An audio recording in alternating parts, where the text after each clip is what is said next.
Hello, and welcome to a new episode of Sylvia Knits Stuff.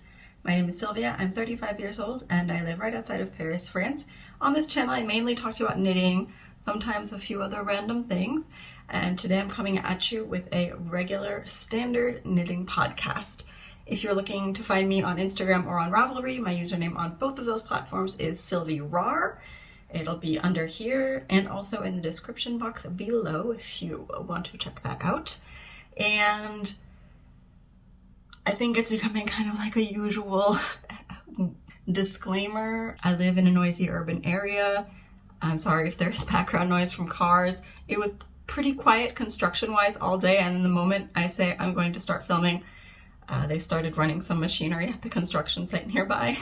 I've turned my camera with the microphone facing kind of that way, away from the window, so hopefully it will pick up less of the street noise. And if it does, I'm sorry.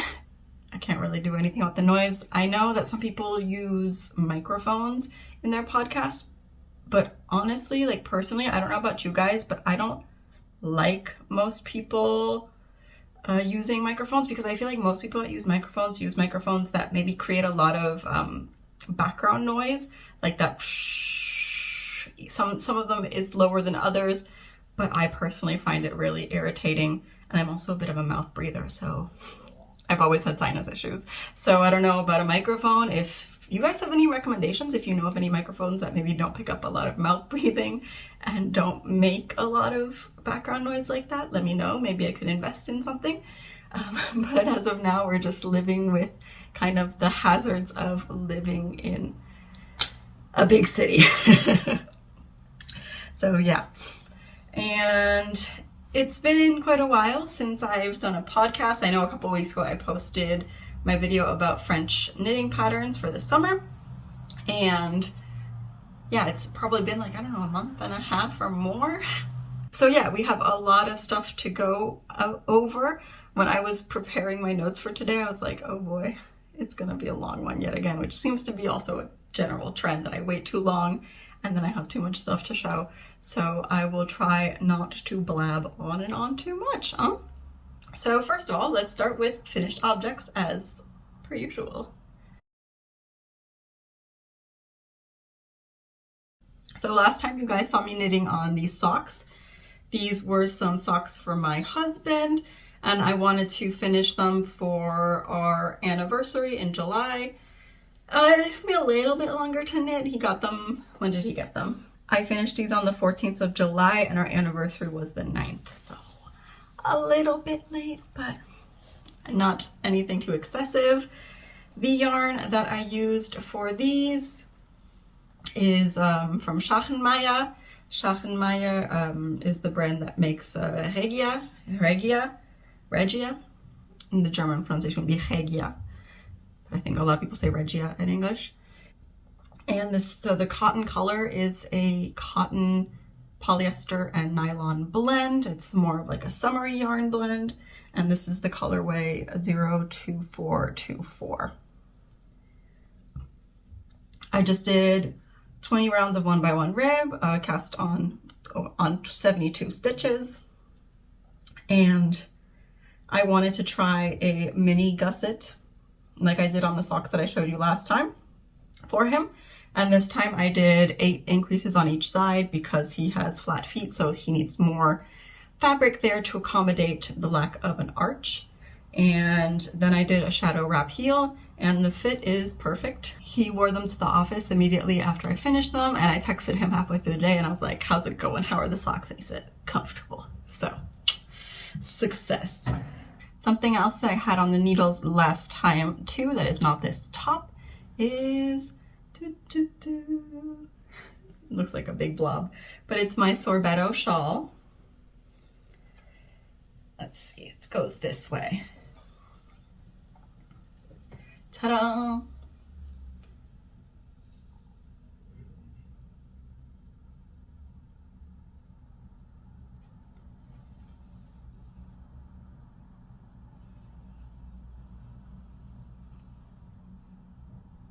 So this pattern is the Sorbetto by Nadia Crétin-Léchenne. She is a Swiss designer. I'm gonna wrap it around for a hot second, but it's pretty hot out, so I make no promises as to whether I will keep this on for very long. But so you can see how it looks.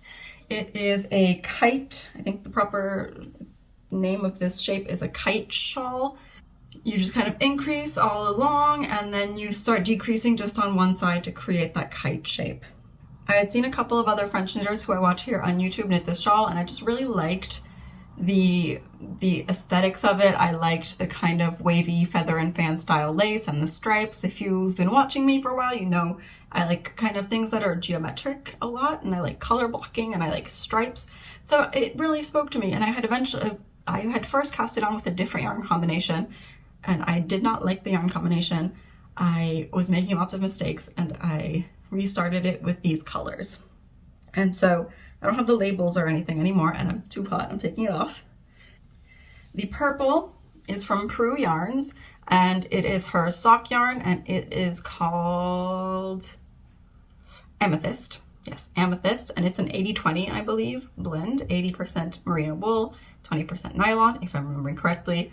Again, if I misremember anything, everything should be on my Ravelry too. And then the other colorway is from La Bien-Aimée, which I think people don't know how to pronounce a lot of French names, and I hear a lot of people struggle with La Bien-Aimée. So if you're watching this and you're wondering, it is La Bien-Aimée. The contrast color here is from La Bien-Aimée. It's her sock base, which I think is a 75-25, and it's the colorway Andromeda, which is like a gray and purple with brown and pinky speckles. You can kind of see here, though it is getting a little bit washed out on camera for sure.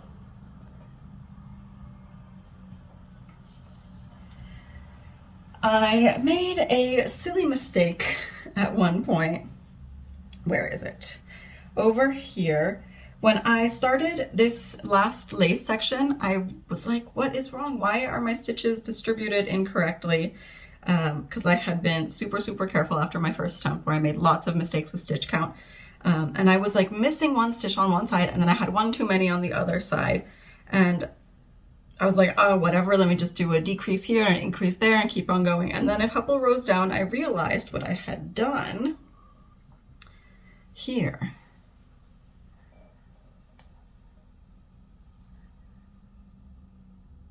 I basically shifted my central double decrease by one stitch, which is why I had the correct stitch count, but each side was off by one. Can't really tell when I'm wearing it, can't really tell when you're looking at the shawl as a whole, I think. So it's no big deal.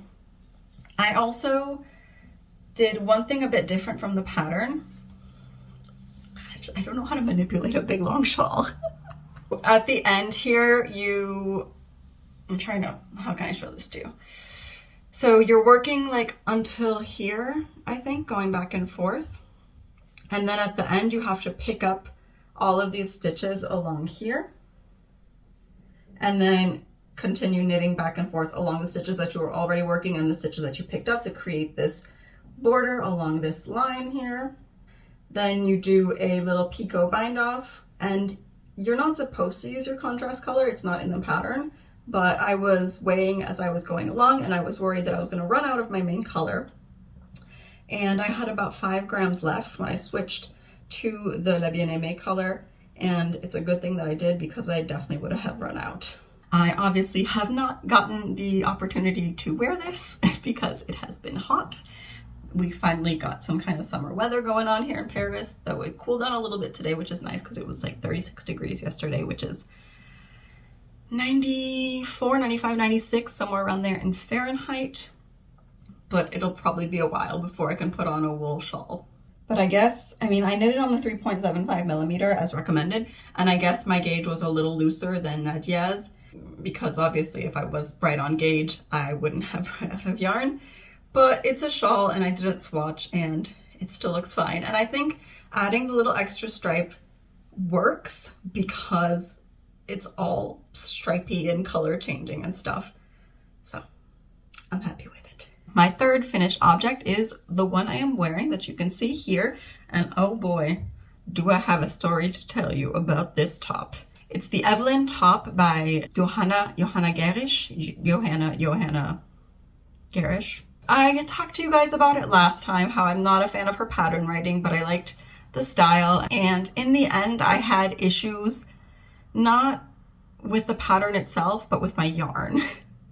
So the yarn that I used is from a French hand dyer called Les Chevaux Solidaire, which is a play on words for écheveau solitaire. So an écheveau solitaire is a single skein, and écheveau solidaire is like the charitable skein, basically, because all of the profits go to charity. So that's great. The base is called Mosaïque, and it's 50% cotton, 50% merino, because I told you guys last time that I wanted to experiment more with merino blends, with more summer fibers, and so this was one of my attempts. And the colors were called, are called Rose Chantier and Jaune fluo. I don't even know where to begin. Let's see. First of all, when I was knitting it, I'll put an image of like, this is what the colors looked like, and this is how it looked when I finished it. And so I told you guys last time, I did a little swatch. I did block it. I measured it. I was a little bit off gauge, so I went down a size compared to what I should be knitting, right? I think my row gauge in my swatch was off by a couple rows, but not that much. And then what happened, first of all, I washed it because I had to, block it. And I left it soaking, and I go to get it, and I see that the water is pink. As you can see, this is not a neon yellow. This is the yarn that I didn't knit in the initial version versus yarn that was frogged and not reused because I shortened it. It is not the same color at all. I was super upset, first of all, that the pink lost tons of vibrancy, and it also, I don't know if the yellow like bled or lost color as well, but it definitely absorbed some of that pink dye, and so it no longer has that kind of like really punchy visual impact that it had when I was knitting it, that I had before, that I really wanted. Like, I still think it looks nice, but when you want something and you're expecting something and then things kind of go to crap and you're kind of disappointed anyway, right? Second thing is, okay, so I finished it. The fit was okay. Like you can see in the pictures, it's okay at the armpits, but then after I wore it for a little bit, and after washing and blocking and everything, it stretched out so much. I'll insert, I have a video here where you can see what it looked like before. And so the armholes became enormous and gaping, and it was kind of long when I finished knitting it, but it just, like, the row gauge stretched out so much. The armholes stretched out so much. And it was just like kind of unwearable. Like half my bra was showing when I put it on. It was not the look that I was going for. And that, I guess, in part is my fault, because the pattern is designed for I think a merino yarn or a sock blend. And I chose a 50% cotton yarn, and cotton does have that tendency to kind of stretch out. My swatch, I guess that didn't really happen because it was small, and sometimes the swatch isn't perfectly predictive of everything. So what happened then? Sylvia was like, okay, you have spent a lot of time knitting this top on 3mm needles. You have a lot of summer tops that are kind of fails for one reason or another, and you are not going to let this one join those fails. I don't know about you, but I feel like I have more summer top fails than sweater fails or accessory fails. Maybe it's just because sometimes summer yarns can be a little bit harder to work with. And so what I did, I'll insert a little bit of footage here too. I was like, okay, we're gonna bust out some math skills because it's not that complicated. Because I tend to be like, oh no, that's complicated, I don't want to do it, and then I just like don't do things. And lately I'm like, no, you can sit down and figure things out, and it might take you a little bit of time, but it will be okay. You can do it. You can do it. So I I did it. My husband helped me take measurements. I figured out the gauge of the actual finished project, you know, the state it was in, and I calculated how much to remove. I decided that I wanted to make it cropped because it came out like full length, and I was like, you know what, I want it to be cropped, also that will be less re-knitting for me. So I removed like a whole repeat of this much from the overall length of the garment. So this is 18 and then 18, so I removed a whole 32 rounds from the body of the garment after re-knitting, or while re-knitting. I did all my initial calculations completely wrong.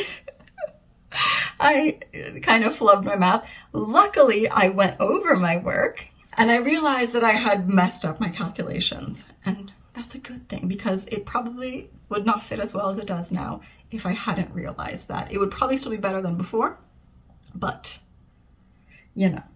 And so my conclusion from all of my mathing was that I was going to remove 16 rows from the front and back sections.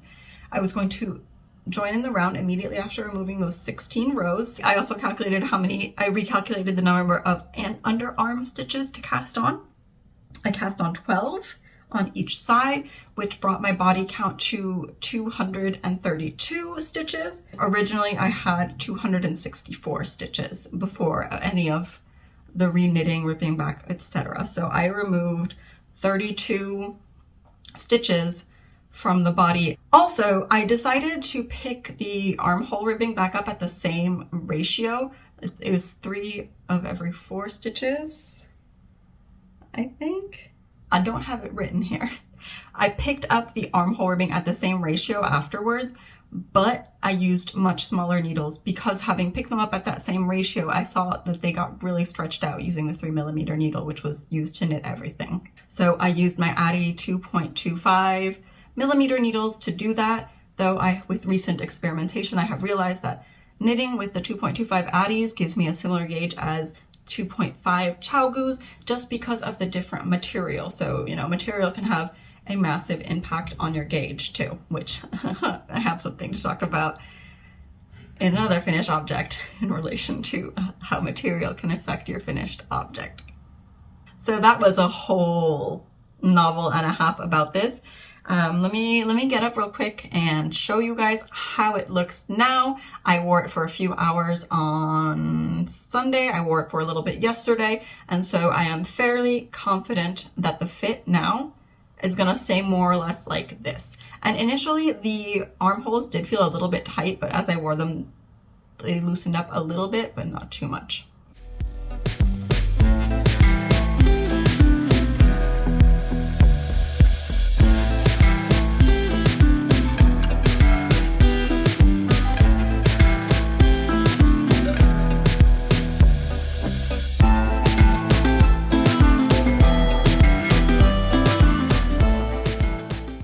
Despite the change in color, I'm still happy that I persevered and that I have something that is much more wearable.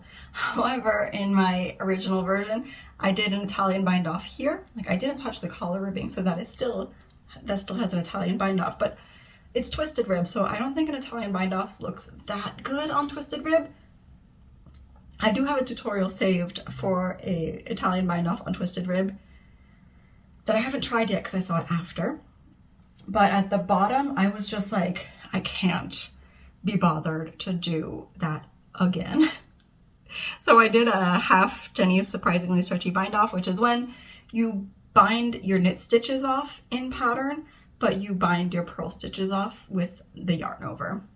And so it gives you a nice stretchy edge, and it doesn't look quite as bulky as a regular Jenny's Surprisingly Stretchy bind off because the yarn over kind of blends into the purl ridges.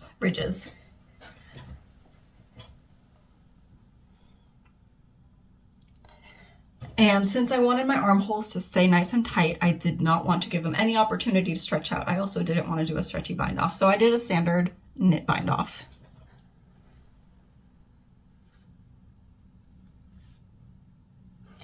So yeah, 1 top, 3 bind offs. Next finished object is my Béliche top by Atelier Emilie Louise, who is a French designer. I talked about her in my previous video about French knitting patterns. And this is one of the ones that I talked about. And I do believe that I showed it to you guys as a whip. I was still on the body, and now it is done.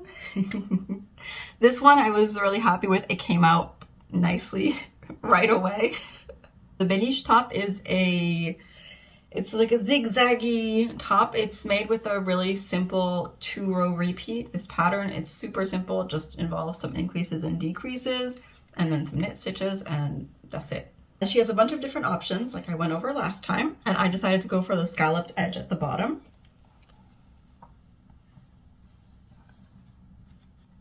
I also decided to go for the version with sleeves because you can also make it a tank top. The yarn that I used is from Søstrene Grene. It's a Danish store, it's a Danish chain here in France. I think they have them in the UK and other countries in Europe as well. I know that Søstrene means sisters, so it's like the sisters Grene. But I'm not sure how you actually pronounce it because I don't speak Danish.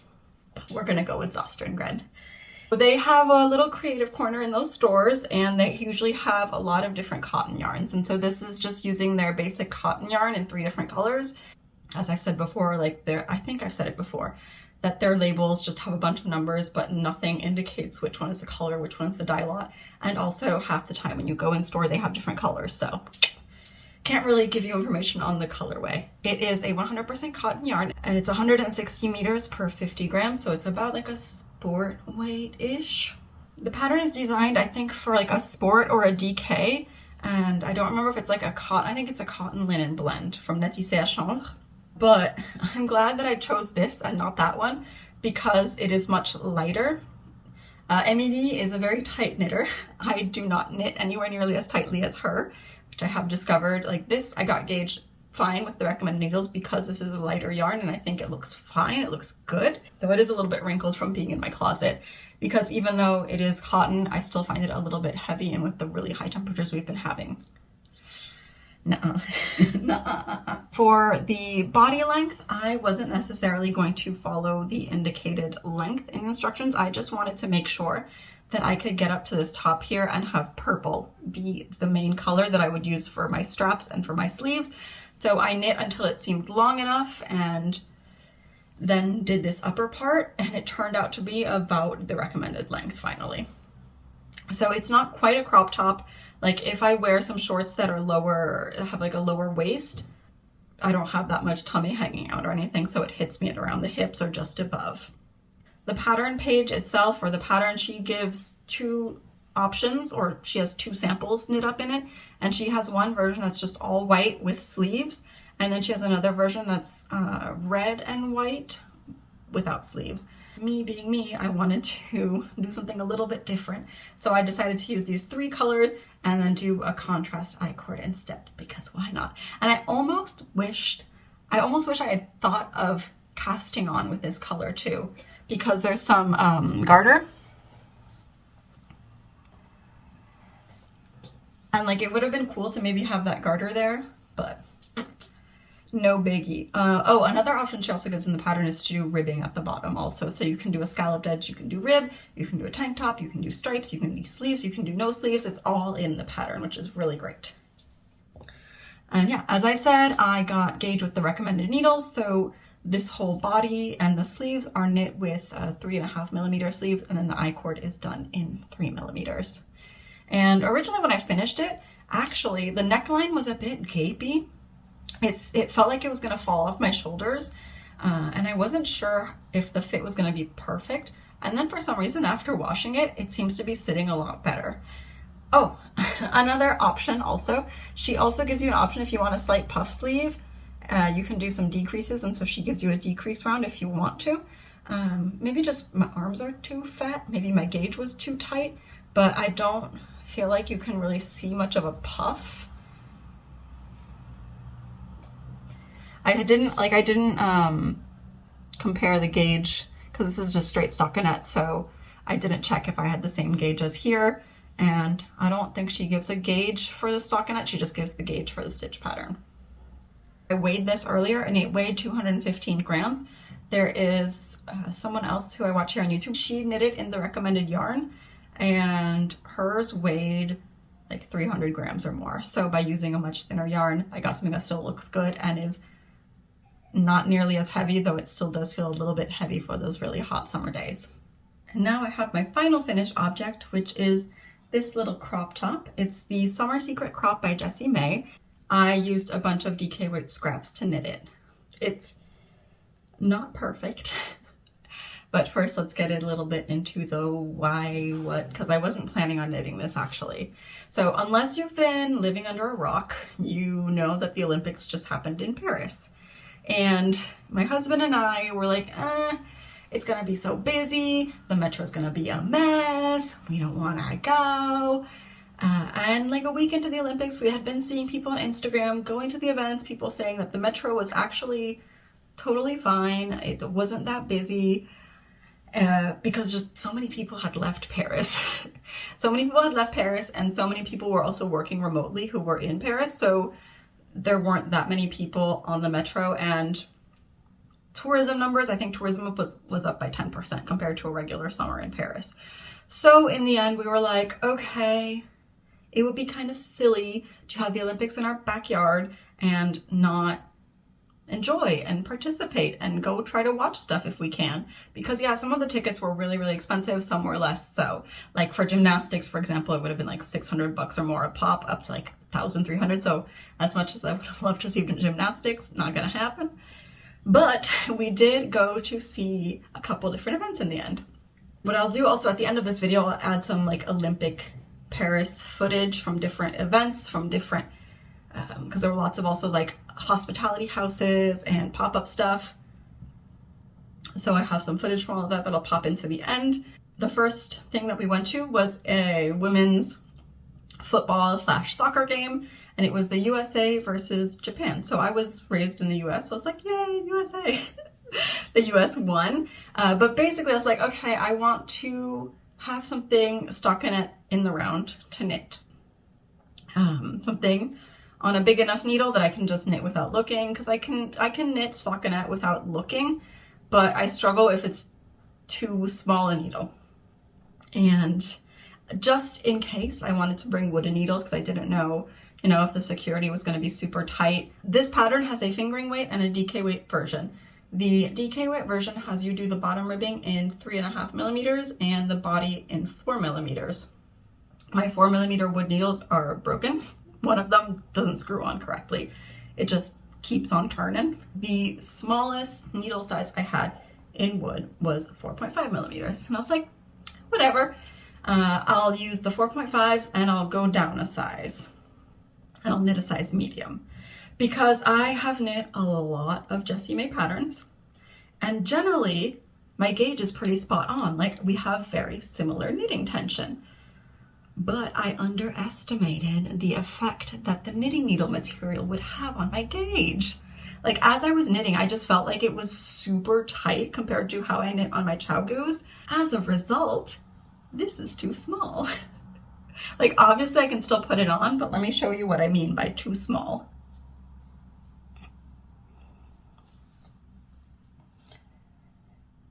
Here and here, the fit is fine, but at my bust, at like this point where it gets much fuller, the yarn is like, is holding on for dear life. It's being stretched out so hard. I don't know what I'm gonna do with this. Like, both my sister and my mom are a little bit smaller than me, but I don't think they would wear it. Maybe I'll sell it for like the price of the yarn or something. And speaking of yarn, so I said that I use scraps. So this color is a leftover from my Sweetheart sweater, which I knit like a while ago. It's from Arcoiris yarns. She's a French yarn dyer, but Arcoiris is Spanish for rainbow. This is her Dobby DK base, which is a blend of superwash merino wool and nylon. I think it's 85-15 or 80-20. 85-15. The colorway is called Wonka. And then the other two are leftovers from my Champagne cardigan, and they're both from Hedgehog Fibres. It's the Merino DK, which is a 100% superwash merino. This bright kind of yellowy green is Envy, and the multicolored variegated one is Soundwave, which is just like such an amazing colorway. But yeah, you know, I said my gauge was too tight. Let me just tell you how too tight I knit this. The gauge in the pattern is 17 stitches and 29 rows. My gauge, 20 stitches and 32, and I knit a size down. Good job. It's been a while since I knit anything on wooden needles, probably more than a year or even more. I'm very much a wooden needle girly. I mean, a metal needle girly, so you live, you learn. This pattern has a couple different options. I went for the option with waist shaping, so you cast on fewer stitches and you work your way up, doing increases along here. Like after the waist shaping, you go into the ribbing in the back, and then you start knitting flat on the front. I did add about 2.5 inches to the body, and it's still really, really cropped, you know, because my boobs just eat fabric and they just make things a lot shorter. Other than that, I mean, I followed the pattern, except for the fact that I added ribbing up here because she just has like a rolled stockinette hem at the top, and I decided I wanted the ribbing because I wanted to do the ribbing in this color to be like a mirror to the bottom color here.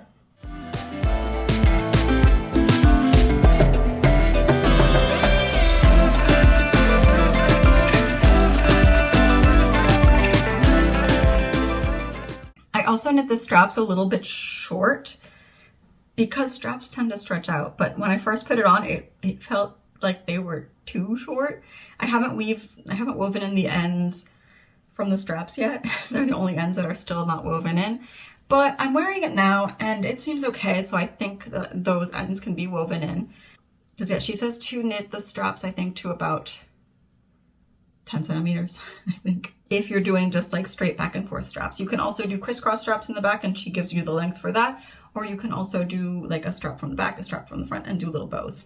And she says to knit it like to that length, but stretched out. So I really stretched it out and I knit to 10 inches with the really stretched, and it was too short. So I added a little bit more length. It's just the ease around the boobs that's not great. I mean, it's still wearable. It just looks kind of weird.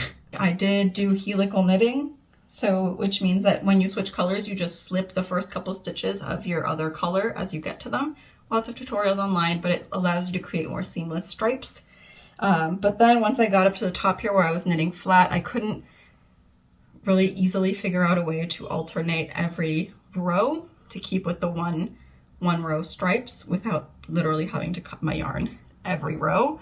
So I just did 2 row stripes and I think it still looks kind of cool. Let me show you the difference.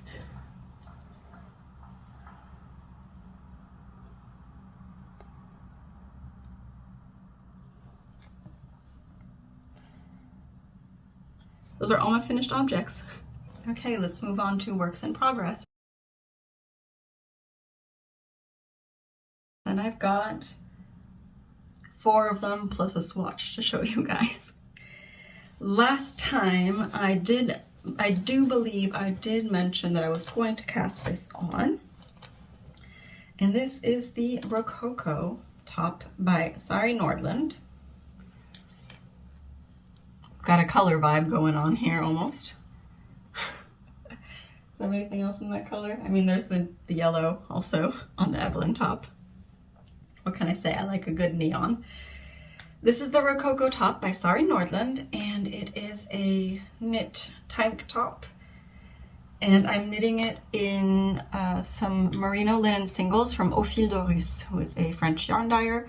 The colorway is called Les Flammes d'Osiris. This yarn has the same yardage as a usual 100% merino singles, which is 366 meters per 100 grams, but it has 10% linen.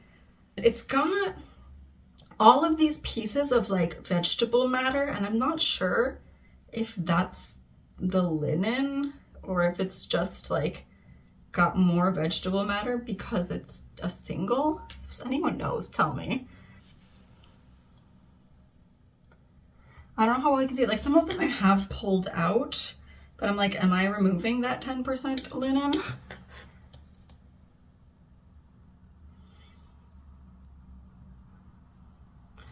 I don't know. I did a little swatch. I was right on gauge.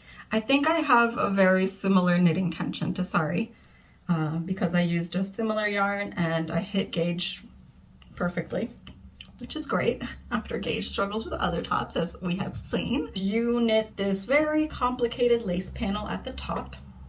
Oh hey, I can just do this. It almost looks like I'm wearing it. That's so cute. Basically, you start with a provisional cast on here, and I used the method where you cast on a barber cord. Super, super easy. I had done a crochet provisional cast on before, and I had a nightmare of a time undoing it. This, I have now used it on this project, on something else, and now I'm using it on another project that I'll show you guys later. So like, highly recommend. Let me show you. Stick it onto your needle. And also, these aren't the expensive ones. I got a kit of 30 for like 99 cents at the kids crafting corner at a store. So you don't need like the super expensive ones that are like 10 bucks for 3. Put it on like this, and then basically did a slip knot, put it on, and then backwards loop cast on, however many you need. Then you just remove that from there and you knit your stitches as usual, and your stitches are already ready to be taken back up for when you need to work them again. It does give you a slight ridge here at the top. I mean, depending on the technique you're using afterward, it's not visible. There are tutorials on YouTube, but honestly, it's like the easiest technique I've ever learned. I watched the video once and I got it. So maybe even with me just telling you, you're good, you know? So I just like want to pull this out. Like, look at this big old piece of plant. Is this the linen or is this just like straw? It bothers me though. It's just like planty bits in there. The sizing recommends having 0 ease in this pattern. I have a 100 centimeter bust, which is about 40 inches. Size 3 is 95 centimeters and size 4 is 105. So I decided to size down a little bit to have some negative ease. And so I am doing size 3. Yeah, it's looking good.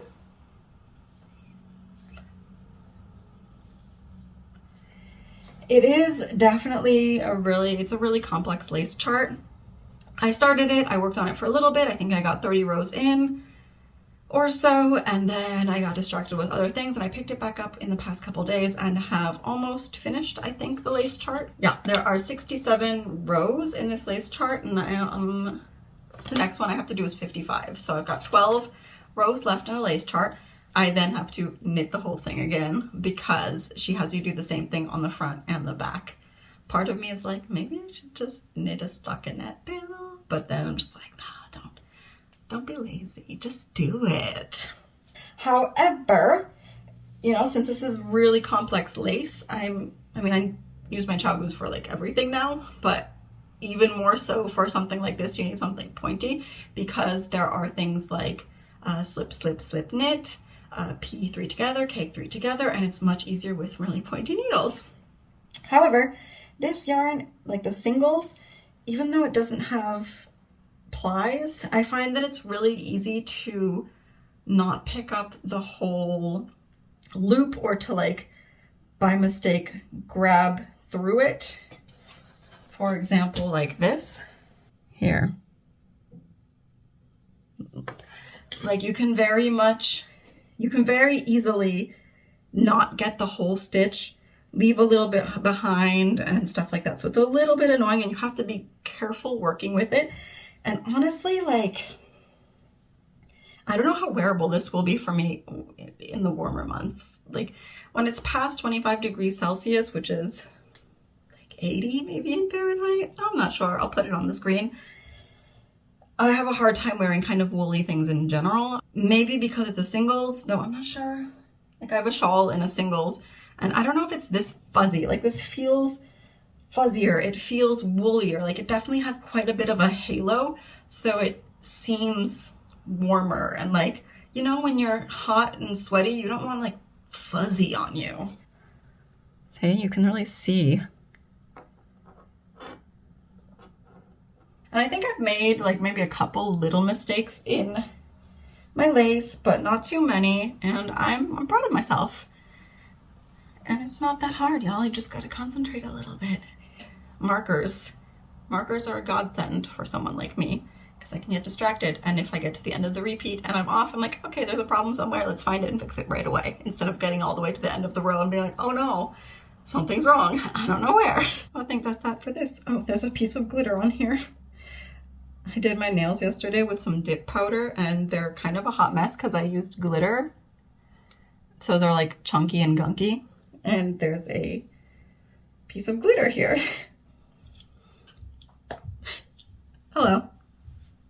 This kind of looks like, you know, those English judges' wigs.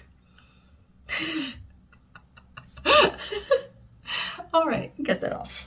Next up in my whips, I have another little top. I think I mentioned it last time. I think I mentioned that I wanted to cast this on. I don't remember if I had picked out my yarn yet or not, but let's have a look. This is my Curious Crop. And the Curious Crop is a pattern by Lydia Morrow, aka What Lydia Made on Instagram. And I think maybe her our username.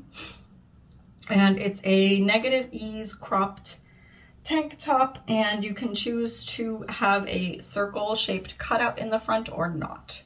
So I'm doing the version with the cutout. And like Sari, I think I have a similar knitting tension to Lydia. I swapped with the recommended needles and I was perfect. Like I knit another one of her patterns and same recommended needles. Got the right gauge in terms of stitches and rows, which is great. I've been knitting a lot of fingering weight stuff with very small needles, so this is 3mm. And the yarn that I'm using is some hand-dyed random needle. Hello. What is that needle? 3mm. What is that doing there? Oh no! Did my stitches all just come off the needle? Yes, they did. Let's put those back on. This is why you should use stitch stoppers, y'all. Okay, I definitely ripped out a little bit because I like ripped out, I don't know if it was like most of a row or several. We'll have to check later. But what was I saying before I discovered that I had done something dumb? Yes, my yarn. So this is some hand-dyed yarn from the French yarn dyer called Søstrene. I have the tag, I can show it to you guys.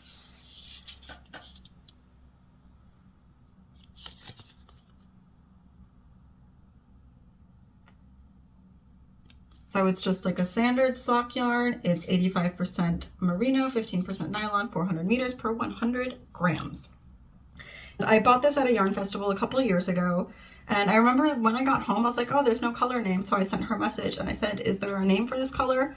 And she said, I just made it up for the festival, but if you want, you can call it Purple Mood. So it's the Purple Mood colorway.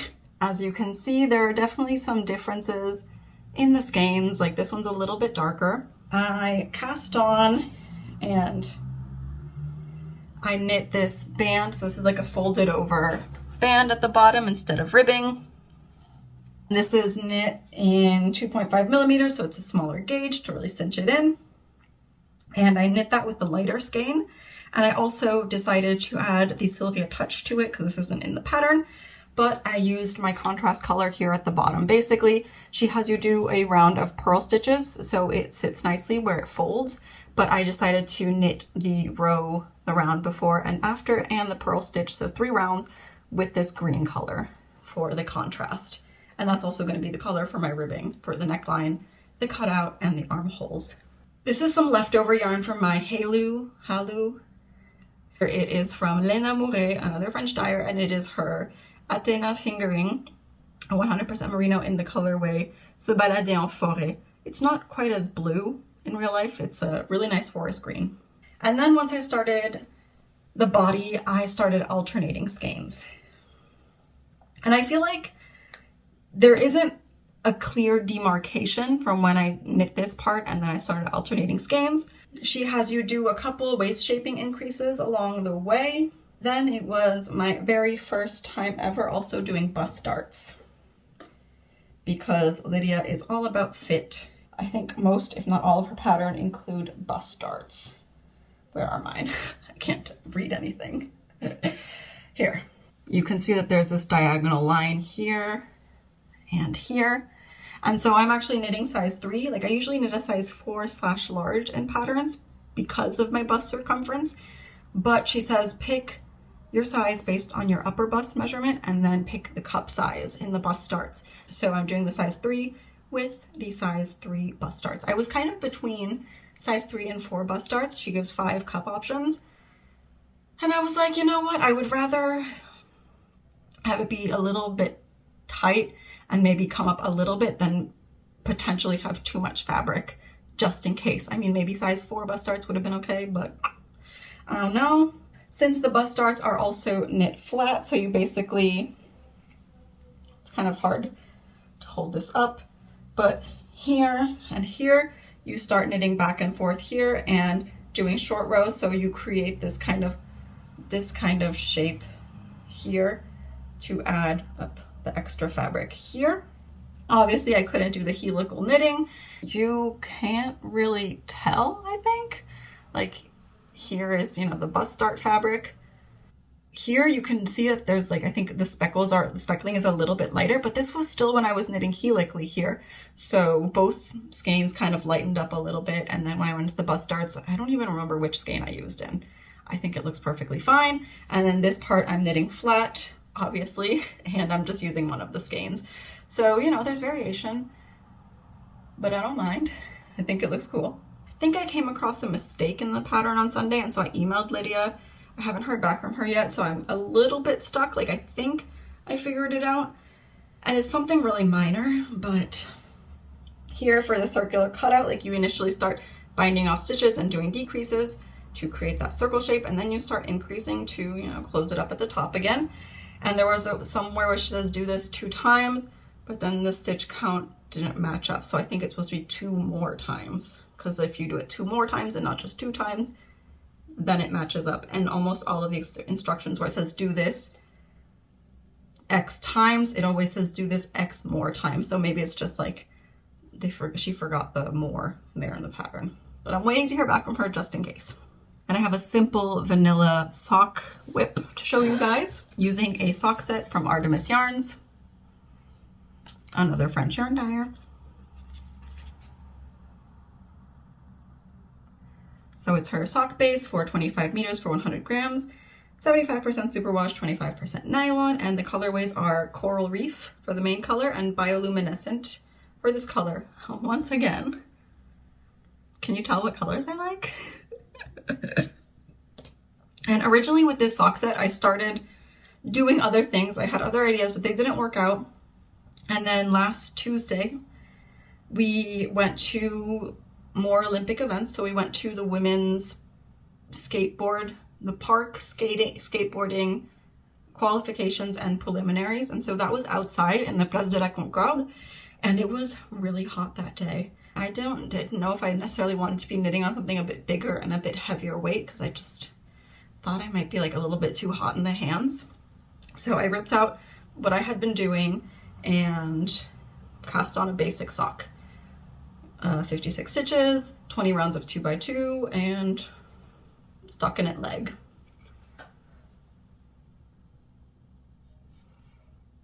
I do like to try new things in my socks though, so this time around I am doing a strong heel. If you have never heard of a strong heel, it's a heel that was supposedly invented by, I forgot her full name, but her last name is Strong, and it was published in Knitting Magazine in 2003. There isn't a whole lot of information, but what I have read is apparently it's like the same thing as a Flegel heel, but a Flegel heel is knit toe up. Allows you to knit something that looks like a heel flap and gusset, but without having to pick up any stitches and mainly knitting in the round. And my original idea was to try to really mimic a reinforced heel flap with slip stitches. I had gotten a good bit into it, but then I realized, and I had kind of thought that this would be a problem before, but I was like, let me just try it and see. But I thought maybe like the row gauge difference between the stockinette on the instep and the slip stitch pattern on the heel would be too great of a difference, and that was the case. So I frogged that heel, and I'm doing the strong heel, but just with a stockinette heel flap. Let me explain a little bit how this works. This is the instep, so this is like for the part on the front of my foot. And I have, see, a marker here right before the instep and a marker here right after the instep. So this is the marker that marks the halfway point of my sock. And then I'm doing increases between the halfway point and then this other marker. So I have half my stitches here on the sort of heel flap. So 28 stitches here, 28 stitches in the front, and then I'm increasing on each side to create what looks like a gusset basically. And it looks very much like a gusset heel. Once you finish knitting your heel flap with your gusset increases, then you are going to have to knit flat for a little bit. You have to do a heel turn basically, where you're going to decrease out all of those extra stitches, which I haven't gotten to that point yet. As I said, there isn't a whole lot of information on this heel construction online. I found a blog post that talked about it. And I also found like a PDF, a basic PDF pattern for it, but both the blog post and the PDF gave you the instructions for DPNs, like distribute your stitches evenly among 4 needles, and it's like knit to the end of this needle, knit to the end of that needle. So what I did is that I took the sock heel and I rewrote it just with stitch counts. So got rid of the DPN aspect. And if you're interested in that, it is on the project page for this sock on my Ravelry. If you have any other heels you recommend, let me know. I've knit plenty of gusset heels. I've knit lots of shadow wrap heels. This is my first strong heel. I've knit shadow wraps with mini gussets. I have one last whip that I started today, actually, so there isn't much to show. It's the Cadaquès by Atelier Emilie, so the same designer that designed the Béliche, my zigzaggy top that I showed you guys earlier. It has been really hot here, as I have said. You know, I've told you guys that I have more summer projects that are kind of like, haven't really worked out perfectly. Some I just don't wear that much, or they're too thick for when it gets hot. So it's like, okay, I want more proper summery knits, because even the Evelyne top with the 50% merino content, I find that it's too warm past a certain temperature. This morning I woke up early, I couldn't sleep, so I was like, let me start swatching, because I swatched for something else a few days ago and I'll show you guys, and it didn't quite work out, not yet, but I wanted to maybe get like a proper summery summer top on the needles, because as I said, the Rococo feels very fuzzy and not that summery to me. The Curious Crop is also knit in merino, and I know some people say you can wear merino when it's hot, but like past 25 degrees Celsius, no. Like this boob sweat situation in those tops is just not okay. It's not okay. Like, we got to minimize that, okay? I swatched in some Durarium Natura Antigone. This is the colorway Grene. Antigone, or Antigone in French. And it is a 100% French linen. I believe it's organic linen. Yeah, it is linen from Normandy, and it is grown pesticide free. The yarn is then spun in Lithuania, which someone else said recently that it's like a linen hub apparently in Europe, Lithuania. And I actually ordered some linen that's coming in from Lithuania, but it's not here yet, so can't show you. And then it's dyed back in France. The color, as I said, is Grene. It's like a nice deep red. It's not quite a Bordeaux. I feel like the color is a little bit off on screen. Like I mentioned earlier, Emilie is a tighter knitter than me, and I am once again using a thinner yarn.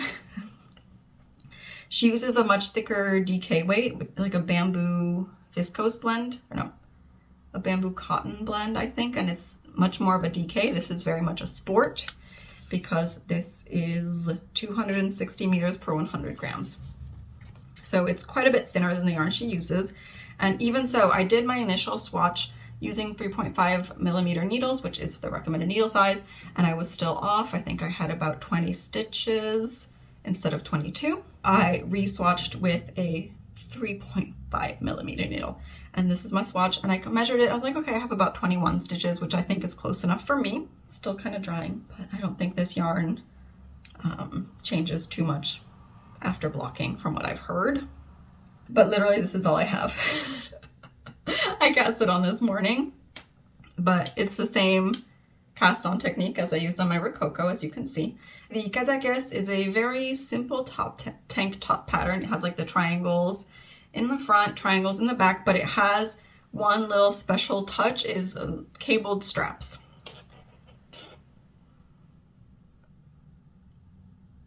So I've only got like a couple repeats on there so far, but you do a provisional cast on, you knit down in one direction, and then you knit one of your fronts, and then I think you pick your stitches back up and you knit back the other way, you knit one of your back triangles, and then you do the same thing, and then you eventually join them, and so on and so forth. The rest of the body is in stockinette, so it's pretty simple brainless knitting. And I also was like, I want something on slightly bigger needles because everything I have is on 3. So 3.5 it is. Yeah, because 3.5mm needles are clearly much, much bigger, am I right? And yeah, I think this is just gonna be a nice, breezy, summery knit when I eventually have it. I'm knitting the size 4, and in the pattern, she recommends having, I think, 0 to 2 inches of ease.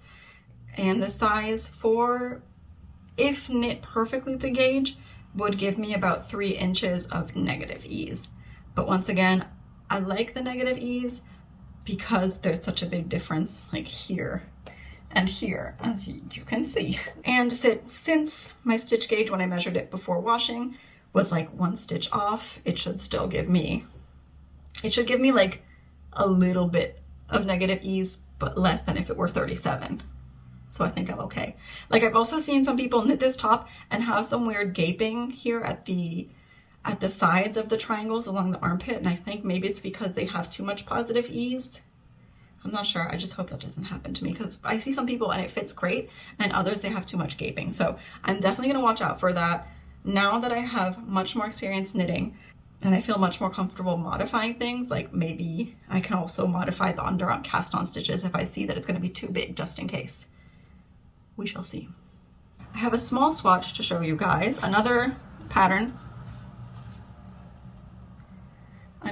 from a French designer, Elise Eudes, Lucienne Tricotte. I also talked about her in my past video. And I talked about this top in the past video, and I said maybe I wouldn't knit it because I don't know how well I could wear it, but whatever, if I have visible bra straps, who cares? I'm all right. So I swatched for her Veuve top, and she designed it, and I have the recommended yarn. It's Sadness Garn Tinlina, and it's the colorway 7213, which in is Tinlina, it's Norwegian, and I'm about to butcher this, but the color name in Norwegian is Blå Turquoise, turquoise blue, basically. But everywhere I've looked, it gives the name in Norwegian. And it's like this lovely little blue. Elise knits much tighter than me. She recommends a 2.5mm needle, which, you know, I've been saying, oh, I've been knitting small projects. Let's do even smaller needles. And so I decided, like, once again, we're talking about the difference that needle material makes once again here. So I originally swatched with my 2.25mm Addies, which are like, they're plated and they're super, super slippy. And I knit a couple rows and I measured it and I was like, I'm off gauge. I don't have enough stitches. I think I was at like between like 29 stitches, and the pattern gauge is 32. And then I was like, out of curiosity, let me try my 2.5 stainless steel Chow Goose. And my gauge, 225, 2.5, plated, super slippery, stainless steel, slippery but not quite as slippery. I have like the same gauge. I have the same gauge despite the different needle sizes. I need to go down even smaller, except the problem is that I don't have 2mm or 225. I do have them, but in mini circulars, and I'm not going to knit a whole top in mini circulars because that would just be madness. So I don't want to spend money on needles now. So I was like, okay, I'll do that after I finish other things, because my stitch gauge is off by like 3 stitches here, but my row gauge is also way off. My row gauge here, I think, is about 40 rows per 4 inches. Obviously I didn't knit a 4-inch swatch, but I measured 1 inch and extrapolated. And then I looked at the pattern gauge and it's like 50 something rows. if I want to knit this, like even if I go down a needle size or two, because I think I'm going to get 2.25s and 2s and swatch in both and see, I'm definitely going to have to do some recalculations for the increases here if I don't want to repeat the Evelyne problem. But because I have already done it once, that gives me the confidence to say, hey, I can kind of rewrite a pattern and it's fine. Like, it's not that hard. It just takes a little bit of time. So I guess thank you, Evelyne Top, for teaching me that I can do it. I have a couple quick acquisitions to show you guys. So I think I've mentioned the store Les Tricoteurs Volants a few times. It's a local yarn store here in Paris, and it is run by this guy called Enrico. He is also a purple person. So his store moved to a bigger space recently, and his old store the front was painted pink and purple. And I was going to his new store because I was like, oh, I want to see the bigger space. I want to see the new selection. And I know he had stocked some yarn from a brand that I wanted to try. And I was walking on the street and like looking for something pink or purple. I'm like, where is it? And then I come across this beige storefront and I was like, oh. I asked him, I was like, are you going to paint it? He's like, yeah, but I have other stuff to do first. And I think he needs to get maybe like some permits to paint the front. The brand that he started stocking is the Wee Yarn Company. The Wee Yarn Company is a hand dye. At the Les Tricoteurs Volants, he only stocks one base for the time being maybe. And it's the Bonnie BFL sock. This color was part of Ross's Queerdo collection, I think last summer. And I just loved it. I mean, it's a rainbow. You know, I love color. I love rainbows. And the colorway, of course, the name makes me like it even more. It's the Gay Agenda.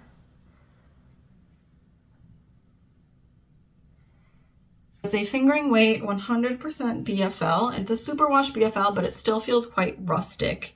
Have any of you knit socks in a 100% BFL? Like, how well do they hold up? I'm curious, because I initially bought this thinking, oh yeah, I'll knit socks, and then I saw that there's no nylon and I'm kind of a little iffy about it. But I know that BFL has a much longer staple length, so supposedly works better for socks, like for no nylon socks.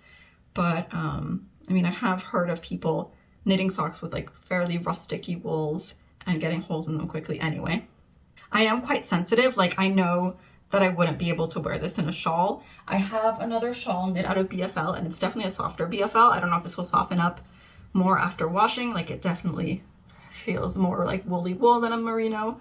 And the other BFL shawl I have, I find it bearable, but just the slightest bit itchy. So like, I couldn't put this in a sweater collar or like in a shawl. So I got it to knit socks, so I'm unsure. And then I got a second color in the same base, and it's the colorway Thistles. It's a very Sylvia color. I mean, hello. We've got like a cream base with a lot of purple speckling, but then speckles in like pink and turquoise. So totes my vibe. I don't think I would use them together. I think they kind of match, but they kind of don't. Like, they do have the same colors, but I just don't think that together they work super well.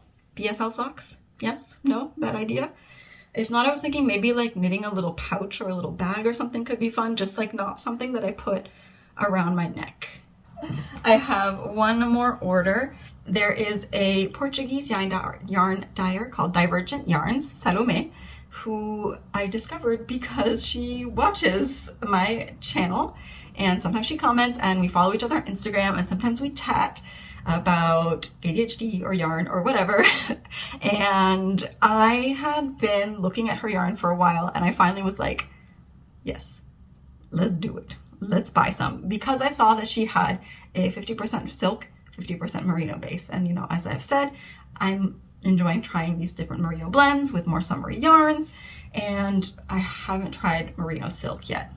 Salomé does like gorgeous variegated colorways. I just absolutely love them, and I couldn't pick just one. And so I got two different colors of her merino silk, one skein of sock yarn, and she threw in a little mini for me. So thank you so much. Obrigada. Muito obrigada, Salomé. This is the colorway Daylily.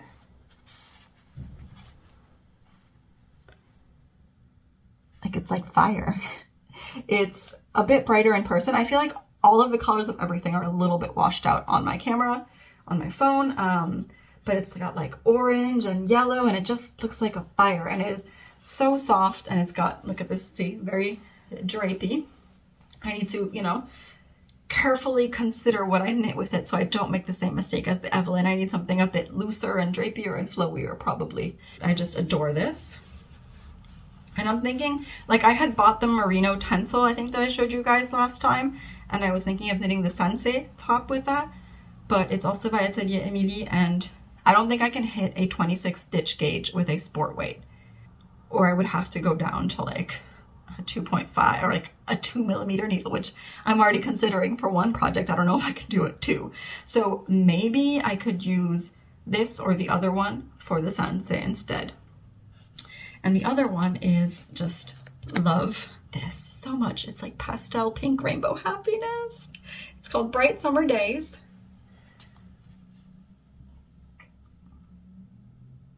Yeah, and they're both fingering weight, you know, standard 400mm per 100 grams. So soft, so beautiful. Like this colorway, it has green and blue and pink and purple and yellow. So excited to see how this knits up. It's so beautiful. It's so beautiful. Oh, I love it. And then I also let myself be tempted by this skein of sock yarn. This is the colorway Quest. And I mean, purple and blue, like how can I say no? And Salome threw in this little mini for me. Kind of matches this. I don't know if I would knit them together as a set or if I could pair it with something else. We'll see. But it is the colorway Cool Summer Nights, and it's got like greens and blues. And it's also a stellina base. You can kind of see it. So it's got a little bit of sparkle. Very excited to work with all of these yarns. Once again, please let me know about the BFL. Please share your experiences because I don't want to like knit up some socks only for them to get holes really quickly. I'm gonna leave you guys here. Thank you for watching. If you've made it all the way here, don't forget to like the video if you enjoyed this. Leave me a comment down below. Let me know, you know, if you know anything about BFL socks, what project you liked the most, if you have any tips for me in general, what are you working on while you're watching this. If you're not subscribed and you want to keep seeing my content, you can hit that subscribe button. And if you want to be notified of every time I upload a new video, you can hit the bell icon, which is on the top right of your screen if you're on a computer. I will leave you guys with a little bit of footage from the Olympics. I'll try to keep it a little bit brief though, since this is already kind of long, but have a great day and happy knitting. And my chair is squeaky. I should oil it. Bye! Mesdames et messieurs, en l'honneur des deux équipes, nous prions, si possible, de vous lever pour les hymnes nationaux.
in. People grind transfer. Lead the tail. Stale disaster. Back tail crown.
Pelas ruas e bares, nos traz a razão, relembrando os palmares.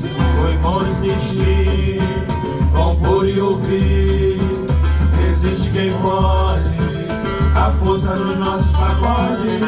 O samba se faz, prisioneiro pacato dos nossos tambores.